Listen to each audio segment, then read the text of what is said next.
Loin d'un convoi du gouverneur, c'est une véritable équipe de patrouille, d'évaluation et de reconnaissance dirigée par le gouverneur Sidi Mohamed El Béchir.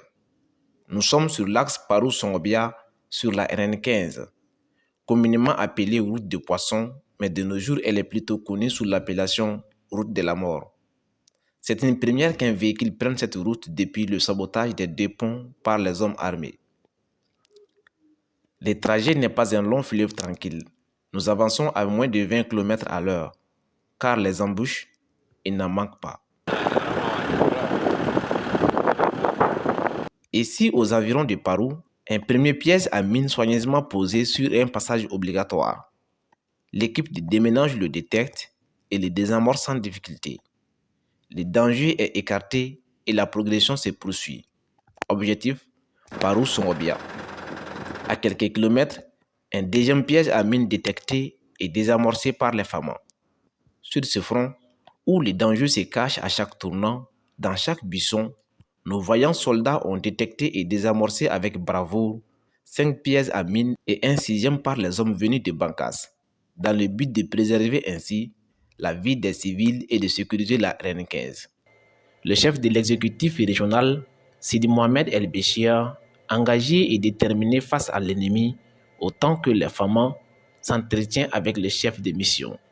Ainsi, la mission engagée pour la sécurisation de cette route a mené des actions offensives. Les crépitements des tirs nourris ressonnaient, signe d'une lutte acharnée pour déloger l'ennemi embusqué.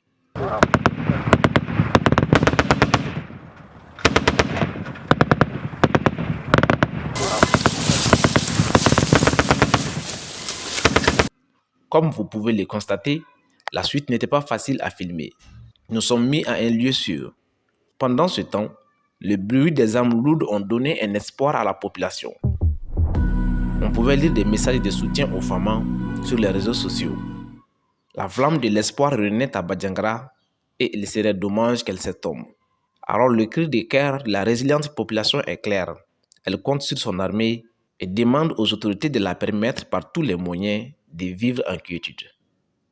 Au même moment, il y en a qui publiaient des fausses informations. Fama Parou-Songobia s'est devenu sauve qui peut.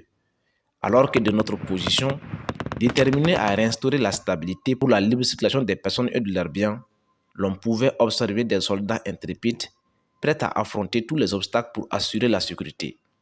Au cœur de l'action, les conversations entre militaires étaient empreintes de détermination inébranlable. On pouvait entendre des paroles marquantes telles que « La mission est claire, il n'est pas question de reculer.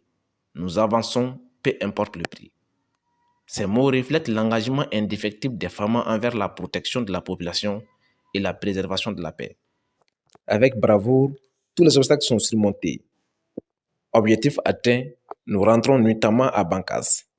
Ainsi, le gouverneur Sidi Mohamed El Béchir, en tête de l'équipe, a salué le courage des hommes engagés dans cette mission cruciale. De sécurisation de la RN15 Parou-Songobia, mission d'évaluation, qui les a amenés à mener des actions offensives face aux actions des terroristes. Saluer leur bravoure, leur engagement et leur professionnalisme. Au nom du chef de l'État, son Excellence le colonel Assimi Goïta, président de la transition, chef de l'État, chef suprême des armées. Nous sommes engagés pour notre pays, pour sa stabilité, pour la pacification de cette région de Banyangara. Cette lutte contre le terrorisme, qui n'épargne ni enfants ni femmes, en posant des EI sans distinction, c'est une route fréquentée. Nous pouvons que les combattre pour notre pays. Et cette mission va continuer, Inch'Allah. Et nous remercions les plus hautes autorités qui sont à pied d'œuvre pour renforcer encore notre armée, sécuriser, afin de sécuriser les personnes et leurs biens. Je lance un appel vibrant à nos communautés, à nos populations, d'être unis derrière nos femmes, derrière nos autorités, pour préserver ce Mali qui nous a vu naître et grandir. nous devrons nous donner la main et avoir une mobilisation générale contre ce terrorisme qui ne fait qu'endeuiller nos communautés et nos populations. Certes, nous menons des actions de pacification, certes, nous amenons des actions de cohésion sociale, de paix, concomitamment aux actions de pacification militaire de nos terroirs.